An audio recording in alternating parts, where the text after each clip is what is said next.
You're listening to Life Aquarian, a soul's journey through the human experience. And now, here's your host, Leanne. Welcome, everybody, to another episode of Life Aquarian. I am your host, Leanne, and today is a very special episode because I have my friend Michelle on to tell us all about her journey from travel agent to hypnotherapist. Is that the correct title? Yeah, sure, that works. Well, we're going to get into it. I'm going to let her tell you all about herself, but I want to start from the beginning, our beginning.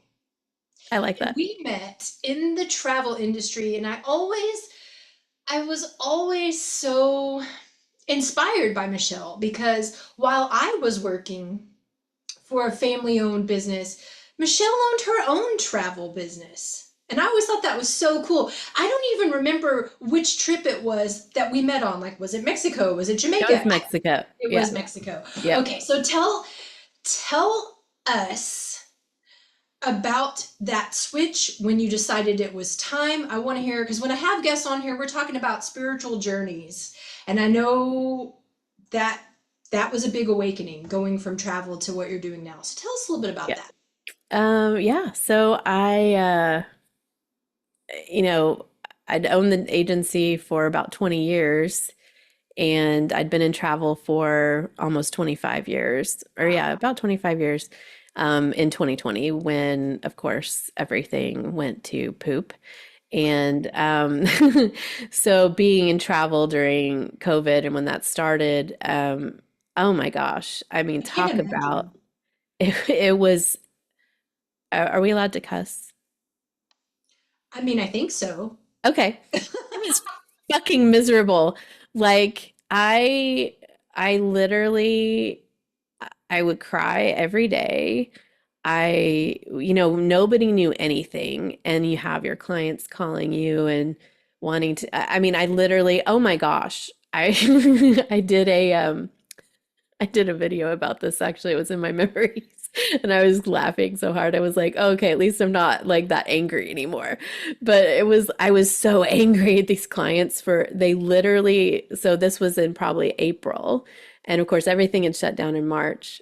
And in April, these clients who had a wedding in Jamaica that we were working on for October or November, they literally asked me, what would happen if I die, to their trip. And I was just like, are you fucking kidding me right now? Like,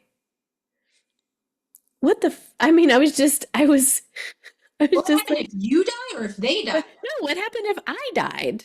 Like, what would happen? Yeah. Okay. And I was just like, I was so offended. And like, and I don't know what, now that I'm where I'm at, I'm like, okay, I get it. Like, I don't know where they were at. Maybe they'd lost some people in their family or friends or whatever. And, or they just let the news media scare the crap out of them. But I was just like, are you fucking serious? You're at like, first of all, you haven't even made a payment on your wedding. So let's start there and let's continue with, I'm literally on hold for 8 to 12 hours a day trying to help people that are traveling next week. So how about you cool your tits and like leave me alone? It was just mind-blowing to me how people would treat us. I mean, we would get yelled at. Like, I own the cruise line and I made the policies that I'm telling them, and I own the airline and I own the hotel and I own Apple Vacations. And, I'm like, who do you think I am?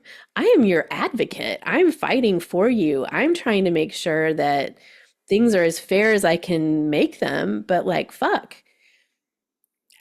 I don't know what you want me to do here. And I'm not getting paid for anything. You don't get paid till after people travel. And my manager, Shelly, she came to me and I was sitting there crying and she was like, what can I do? And I said, make an offer. I was so done. I was just like, I can't be in this industry anymore. And what was I thinking owning something like this and having employees and, like creating this multi-million dollar business that when you create something like that, you just can't leave. You can't quit. You can't just go, okay, I'm done.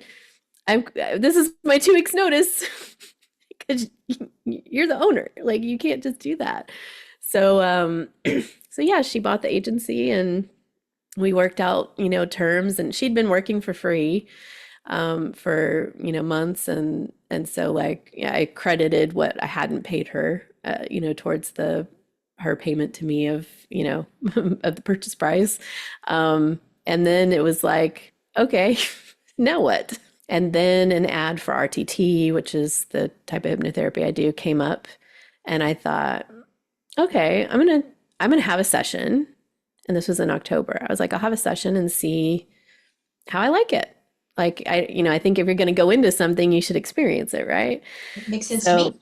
I mean, it makes sense. So at the time, they had a like find a specialist therapist program, and so you could go through the school essentially, and they would refer you to an experienced RTT therapist. And so I did that. It was $400, and had a hypnotherapy session, and I was like, what in the heck was that? This is cool.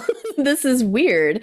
Like the next day I was having lunch with a friend and I was telling him like, it's really weird. Like I feel myself noticing I'm not doing what I would have done, if that makes sense. Like, like in this situation, I normally would have done this and now I'm not. And this is very interesting to like experience this weird, it's not a bad feeling. It was just very odd to like feel this shift in myself and notice it, because at the time I didn't realize how disconnected from my feelings I was. I was very, very much disassociated for a very long time because I was in a toxic marriage. And so I didn't even realize like all of these things that were happening. So I immediately signed up for the course. I was like, okay, this is what I'm going to do. I'm going to sign up for hypnotherapy. Like I had started my spiritual awakening probably, I mean, really in my 20s was like my first, like I decided I wasn't Christian anymore because I read Conversations with God and realizing like unconditional love is unconditional. There are no conditions to God's love. Like, why are we being told about, oh, we're born sinners and all of the, we need to be saved, and this is all BS. Like, I don't believe any of that. I'm not Christian anymore. Like, I think you have to believe in original sin to be a Christian, and I don't believe that anymore. And so, like, that was like kind of my first breakaway from my first little mini awakening. But then I got with my husband, and he's not a he wasn't a super spiritual person. So it was like I wasn't in an environment to encourage that. Like I spent a few years following Neil Donald Walsh, and I was his travel agent for a while. And, so I was in that world a little bit, but I wasn't really feeding my spiritual self at that point. It was definitely not like now. And then, so probably in 2018, 2019, it was when I really started opening up spiritually and like just really was trying to find myself, I guess you could say. But I don't know that we really lost, it was just like realizing who I was and connecting with who I really was. But I had a lot of blocks to that because part of who I really was not married to my husband. I want to talk about this. Yeah, it was, so when I was training, I'm watching this video. So Marisa Peer has the rules of the mind. And so one of the rules of the mind is the mind loves what's familiar and avoids what's unfamiliar. And, it comes to our mammalian brain, who is like, okay, this plant didn't kill me. I can eat it. This person didn't kill me. I can be around them, right? I mean, it's really that extreme of like, okay, this thing didn't kill me, so it's safe. And so for me, what was familiar, what I realized is that walking on eggshells was familiar. Having to hide who I was familiar. Having to make myself small was familiar. And that's because growing up, my sister, I love her, nothing wrong with her, but she has ADHD and she's SPD. And for her, the SPD especially is with noise and sound. And as you know, I'm a loud person. Like, if I'm being my full authentic self, I'm loud and boisterous sometimes. And I get excited about things and I'm like, whoa. And she didn't like that. You know, she couldn't handle my noise and she would have temper tantrums, and which really, I think, more like a meltdown. And so I literally grew up hiding in my closet or sleeping on the side of my bed that was away from the door, like on the floor. I would lay there and read, or like I really physically hid. I would be under my bed when I had a day bed that was tall enough and I could hide under my bed, or like I spent all this time hiding growing up because I couldn't disturb her. And so essentially that's what happened with my husband. I married somebody who made me feel the same way, not realizing what I was doing. That really, essentially, I married my sister. And I'm watching this video about this woman who is sad, and she realizes that growing up she was always second to her sister, even though she was the older sister. She always followed her younger sister and was second to her, and then she married somebody in the same industry as her. And again, she followed him around for his career and she put herself second. And so, I'm watching this video and I just started bawling. And I was like, oh my God, I did this to myself. I put myself in this situation. Holy crap.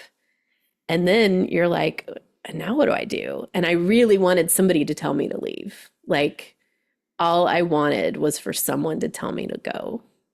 I want to ask you something real quick, Yeah. because I know now that your husband was on the spectrum, Mm-hmm. and I have a family member who was in a relationship with someone on the spectrum. Okay. And I would like for you, because I'm thinking this is more common, people just don't know.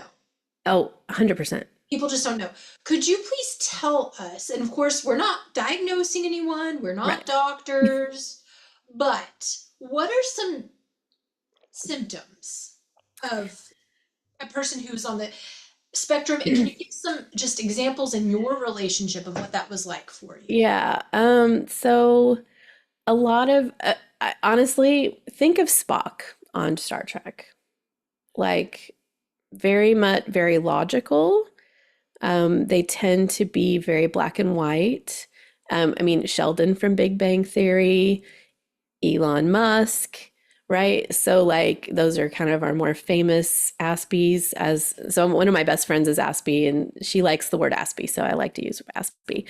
So, it's like yeah, very rigid thinking a lot of times. They have difficulty seeing things from other perspectives or even considering other perspectives. At least, my husband was always right and I was always wrong.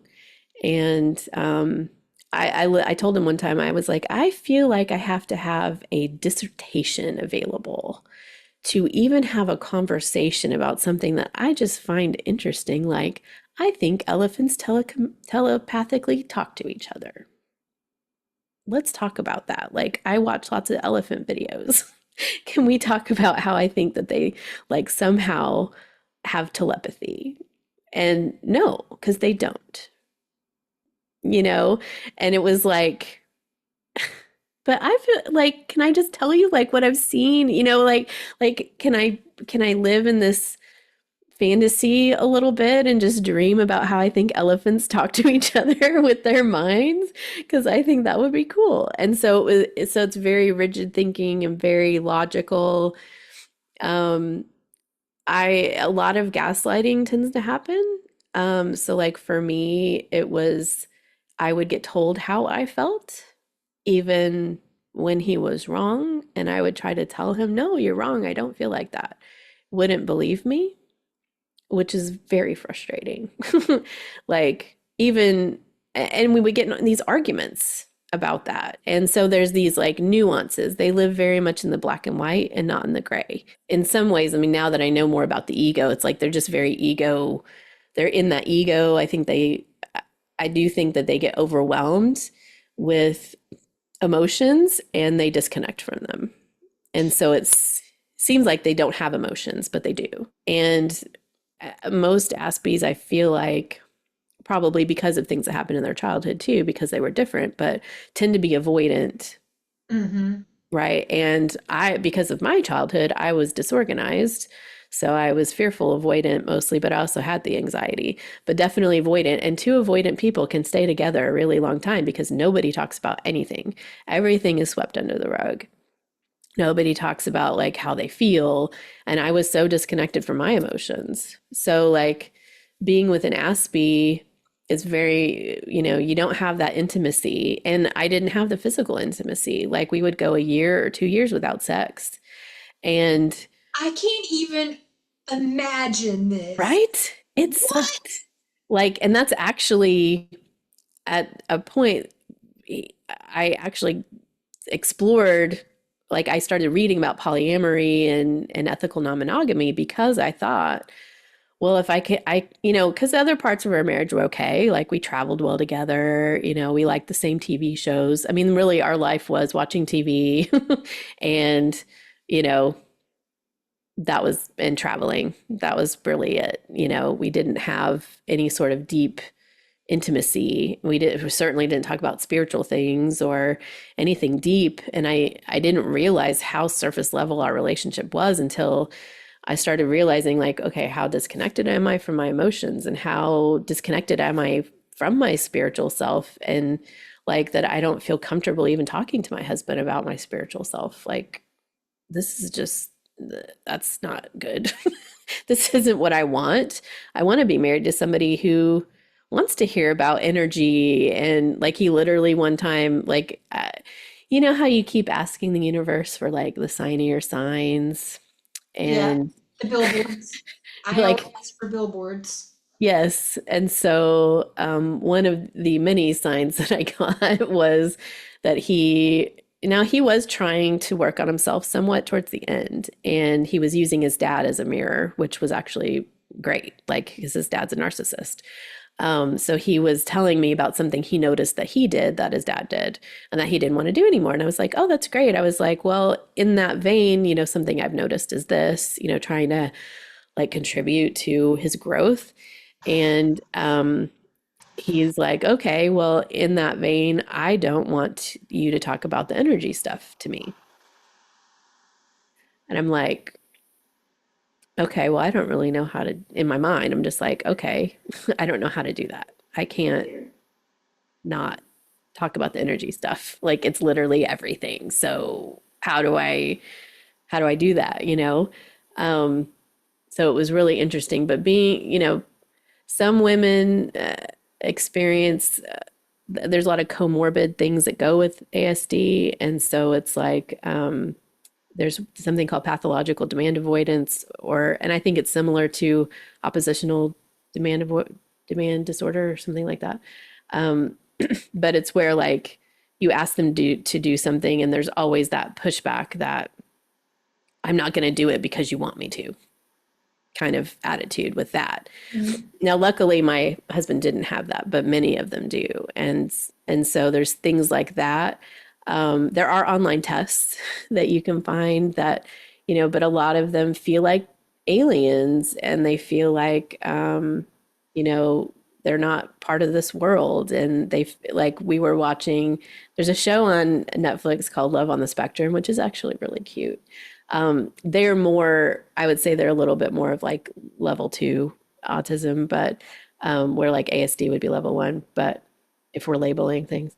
But this one girl was on there and she was like, I've just always felt like I was in this box and that I couldn't connect. And so that like inability to know how to connect with another person and how to have intimacy with another person seems to be a pretty big indicator of, of ASD, if somebody was like wondering. But what I've noticed is it's really just, I think they just disassociate because it's a protection, and they feel things so much more intensely. So like on Gaia, there was a show I was watching about, I don't remember, but the woman was talking about, like, imagine that being human is, we're all lamps, and the lamps take a 30-watt bulb, and that bulb is our soul, or, our consciousness. And then imagine that the bulb that comes in is 120 watts going in this 30-watt outlet. And that's where this disconnection is, right? Is like, they just weren't made to be here. And I do think autism is actually part of evolution because it's like we have the singularity and like AI and like, okay, with all of that coming, I mean, it's already out there. Mhm. You need a more binary way to see the world in order to work with a machine, right? Like, because a machine doesn't see gray. It can't discern the gray. They're black and white. It's an A or B, zeros and ones. So I kind of see it as that's kind of what they are. They're that link between us and the machines. And that's why they're like that. So I want to ask you this one final question. Okay. I know that you help, I know that you help all kinds of people. And I Yeah. know that you help people in relationships that are going through similar things, not necessarily having to be in a relationship with somebody who is on the spectrum, but Right. that whole, you know what, we don't really feel compatible. I'm not being able to express my true authentic self. I don't know if I should stay. I don't know if I should go. What piece of advice would you have for someone who's watching this, who's feeling that way right now? Yeah. What would you say? I mean, there's so many pieces of advice. Um, I think if you're in that stay or go position, what I would tell you is to not consider anyone else in your decision. So, like, don't think about how they'll be hurt. Don't think about, and even don't think about the kids.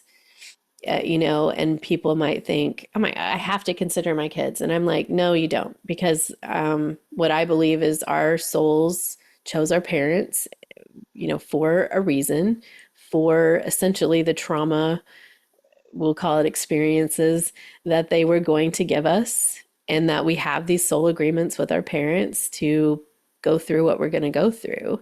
And that by trying to consider them in your decision, you're really harming them in a way, because what are you showing especially your daughter, about relationships if you stay in a shitty marriage that you're not happy in? What are you teaching her? You're teaching her not to put herself first. You're teaching her that she's not important. You're teaching her that everyone else is more important than her. And so I would tell people, like, you are the only person that has to live your life 24/7, and fuck everybody else and what they think. Do what you want. Because, and it might sound cold or whatever, but like, really, we're programmed with bullshit from society and school and churches and everybody telling us, especially as women, that, we're supposed to sacrifice everything for our family, and we're given praise for working ourselves to death, Mhm. and, like martyring ourselves for everybody else, and for putting our own needs aside. And that's bullshit. We need to change that, because women are here to, yes, we're here to nurture and love, but you know what? I can't pour out of an empty cup. I can't give you the love and care that you deserve if I don't even want to get out of bed in the morning because I'm so fucking miserable. So, like, what am I teaching my kid if I stay in the situation where I feel like that? I'm teaching Is them. that how you were feeling towards the end? Like, is that a telltale sign, not wanting to get out of bed? Like, what would you say a Uh, telltale sign is that you're over the relationship? Honestly, I wish I could tell you. I think if you want someone else to tell you to do something, tell yourself that thing. Right? Like I wanted somebody else to tell me, yes, you should leave. Like it wasn't a front thought. Like this was a like a subconscious thing that was in the background that because I was disconnected from myself that I didn't really notice. And it took a lot of work for me to get to that place of, being guided by the coaches and the hypnotherapy that I had, because in training we had a ton of hypnotherapy because who are you going to practice on but the other students, right? So I had a ton of hypnotherapy sessions. And through those, I finally was given permission to love myself, was given permission to put myself first, was given permission to trust myself. So I think one big thing that we see with Cassandra syndrome is that you don't trust yourself. So if you're constantly looking for outside validation, that could be a sign that you're in any, even in any kind of traumatic relationship, really. It doesn't even necessarily have to be with an Aspie, but like if you can't make a decision, like even what you're going to go do for dinner, if you don't like making decisions, that's a sign that there's some big healing that needs to happen because who gives a shit what you have for dinner? Just pick something, right? Like, but like even picking where to go to dinner was hard for me. Or, I mean, these little tiny things that are insignificant, right? Like, what am I going to wear? If those are hard for you, and you need someone else to tell you what movie you're going to go watch and where you're going to eat and what you're going to do, then that's a sign that, So, how can you help people and where can they find you? And I know you have some free resources available too. yeah. So, I have my show, which has a lot of different people that I help. You can watch some coaching sessions. So that's on YouTube at the Zen Mind Show. My website is zenmindmichelle.com. So I do, of course, hypnosis, like we've talked about. I am a mindfulness teacher. I do intuitive coaching. I also do biomagnetism, which is using magnetic pairs to move energy and heal things in your body. Yeah, I dabble in a lot of different things, but mainly hypnotherapy and coaching is where I live. And then so yeah, zenmindmichelle.com has all my things, and on the website I do basically a free 30-minute coaching session for my show, which is called The Art of Pivoting Your Life, and you can get guidance on anything that you want guidance on, really. But most people that come to me are, the Cassandras come on a lot, and or other friends, and they're looking at how can I help my nervous system during a trigger, and what are triggers, and like I keep getting like I've worked with a lot of people who've had recent breakups, and like, okay, I this thing triggered me, and why is that triggering me? I thought I was okay. And talking about like how our nervous system works, and like that things are living in there, especially when we have complex PTSD that can get triggered, and we're being triggered back to an emotional state and not a memory. And it's how can we work with those things. So I talk about that on my show a lot, and just because that's very common, like really, really common actually, is like, how can I do that? How can I work with that? I don't know. Does that answer your whole question?